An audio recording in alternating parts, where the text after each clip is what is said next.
The Porsche Cayenne has a rather harmonious engine range. It includes V8 and V6 internal combustion engines, both petrol and diesel. As usual, gas engines come first. Let's be clear right away that this is, by and large, the same M45/M48 engine, which was installed in the 4.5-liter version in the first version of this car, after which it was increased to 4.8 liters and also began to be installed on the Cayenne II. There is naturally aspirated and twin turbo. The atmospheric version was installed on the Cayenne S and GTS, but in 2014, they abandoned their use. And the biturbo version is under the hood of the Turbo and Turbo S. On the restyled Cayenne, the internal combustion engine produces 570 horses. Already in 2015, the V6 variation was released. Here it has an exclusively twin-turbo version, which replaced the naturally aspirated V8 on the S and GTS models, and these all-aluminum engines do not have the best reputation. In the first Cayenne, the engine was a consumable and did not last long, which was due to scuffing on the aluminum surface of the cylinders. Of course, we can say that this is not the fault of the internal combustion engine, it is influenced by the wrong choice of oil, fuel, overheating, etc. But German engineers found a way out of this problem by improving the irrigation of the pistons with lubricating fluid, so that on the second generation of cars, scuffing became less common. In fairness, good service and timely replacement of oil and filters guarantee the absence of scuffing over several 100,000 mileage. By the way, if you are going to purchase the sharpest Cayenne, we advise you to carefully inspect the cylinders, and this must be done with an endoscope. Do you see that the cylinders are very raised? The engine will start knocking the pistons when cold. In addition, the internal combustion engine has problems with cooling. There are a lot of different joints that lose their tightness, and the tubes themselves begin to crack. On the Cayenne II with a 4.8-liter engine, a common problem is leakage at the fittings between the distribution pipe and the plastic pipes. Often the tube itself cracks. And this problem still could not be solved. It got to the point that in the United States, several car enthusiasts sued the Porsche company. Yes, a lot of antifreeze leaks out, and in order to seal the leak, you will have to dismantle the entire engine, and this is a huge piece of work. There was also a recall company. What would we do without it? In 2011, the aluminum screws that secure the phase shifters were changed. They were defective, which is why many cars broke down at 50,000 kilometers, or even earlier. This led to the phase shifter jumping off the camshaft and killing the power unit.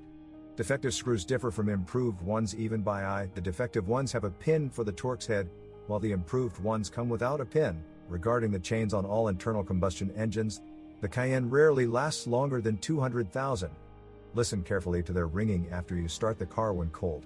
Until 2015, the Cayenne was equipped with a 3.6-liter naturally aspirated internal combustion engine. It was labeled M55. This is a classic Volkswagen engine. We can say that it is VR6. The cylinder block is made of cast iron, and there is direct injection. And now this is an excellent motor. Its resource is almost inexhaustible. But it is important to remember that the oil in it needs to be changed after 7.5 to 10,000 mileage. The membrane in the crankcase ventilation/oil separator must be changed in a timely manner and only drive on high-quality gasoline. Otherwise the pump may lift up the plunger. The downside is that ignition coils don't last long. But the diesel engine in the Cayenne is already the fruit of the labors of Audi and Volkswagen engineers.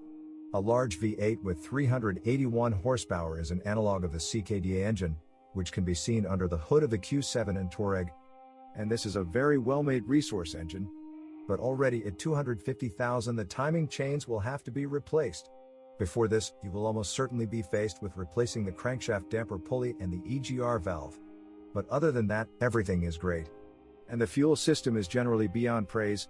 The Cayenne diesel was equipped with two different V6 engines, 3 liters in volume and with one turbocharger located in the camber of the block. Thus, the 240 horsepower engine was taken from the first generation Cayenne and is an analog of the Casa internal combustion engine. But the most common is another power unit, with a capacity of 245 or 262 horses. It is an analog of the CRCA motor. In general, it is also quite good, and there are no obvious problems with it. Yes, over time, the swirl flap drive will need to be repaired.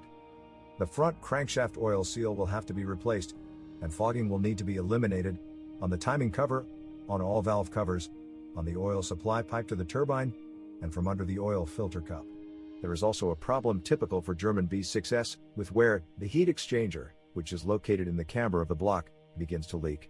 Sometimes you can encounter an antifreeze leak on the cylinder head gaskets. Deformation of the heads is to blame. Leaks and puddles in the collapse of the cylinder block begin to form at a mileage of 200,000. And timing chains are unlikely to withstand more than 200,000. Sometimes you may encounter diesel leakage from the return line. In addition, we recommend changing the fireproof washers under the nozzles every 150,000. When choosing an automatic transmission supplier, Porsche engineers decided to opt for a gearbox from Aisin. And yes, the first generation Cayenne also had a 6-speed Aisin TR60SN automatic transmission. This box was installed on the basic variation of Cayenne II in the first year of production. All Cayenne IIs received an 8-speed Aisin TR80SD automatic transmission. There are no problems with it, it is of quite high quality and does not cause much headache.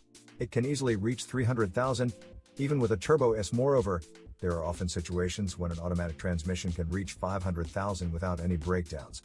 It is enough to change the oil, filter and pan gasket in a timely manner. This needs to be done every 50,000. The car may unpleasantly surprise you with wet mats and flooded control units. It happens rarely, but the culprit is a clogged drain under the windshield. And yes, the drainage holes need to be cleaned, both on top and on the side of the front wheel arch liners. Dismantle the fender liners on the arches. You can see the drainage drain not far from the engine shield. The Cayenne received two types of transfer cases. The 3.0 diesels and the hybrid version have a brainless transfer case with a Torsen-type differential. And everything is fine with her. But other versions have an electronically controlled transfer case, which is responsible for connecting the front axle through multi-plate clutches. And here everything is very bad. The clutches still haven't been fixed. They still wear out quickly. Jerking and slipping when accelerating can be noticed after 25,000. The transfer case fails without any symptoms at all. If you want to buy a Cayenne second-hand, then first check the smoothness of the acceleration in 2 to 3 gears. Acceleration should proceed without kicks or noise. The service life of the transfer case can be extended. You will need to change the oil every 40 to 50,000. Fortunately, the drain and filler holes are conveniently located. But if you still had to change the transfer case, we recommend changing the rear drive shaft along with it. By the way, a similar replacement is also made under warranty, all due to the fact that the front splines of the drive shaft may wear out. In addition, we do not recommend using tires of the wrong size or with uneven wear. Also, the transfer case can often get drunk with water while forcing puddles. Only at the beginning of 2017 its breather was equipped with a breathing tube, which allows you to forget about taking water while driving through deep puddles. But still, the possibility of severe wear of the transfer case is still present. There are also cases of wear on the front gearbox, although this is rare. You can tell about this by clicks, creaks and hums while driving with the wheels turned as far as possible. In short, if you don't need problems with the transfer case and gearboxes, then the oil will have to be changed after 50,000. The vast majority of Cayennes have air suspension. And the pneumatics here are made at the highest level. They really change the nature of compression from comfortable to sporty hard and make it possible to adjust the ride height. Moreover, all its components are made of very high quality, so they last from 100,000 or more. To achieve such an outstanding result, the company's engineers had to use a trick. They created an essentially closed system in which nitrogen resides. As long as the cylinders do not release gas through loose seals, the system does not suck in air or moisture. After about 7 to 8 years of operation, you may encounter leaks, which manifests itself in the cylinder sagging during a night of inactivity. Because of this, the compressor begins to suck in air from outside.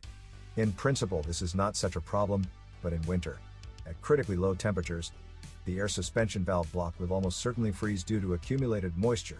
In a good way, every few years we recommend carrying out maintenance of the pneumatic system. You need to completely pump out the gas, dry it and refill it. But what to do with a deflating air suspension? It is enough to plug the leak. This is done by replacing the upper shock absorber support and the sealing ring under it. In Cayenne pneumatics, the pneumatic element, shock absorber and consumables are separately detailed, seals and boot. The cylinder costs about $800. For the GTS, all $950.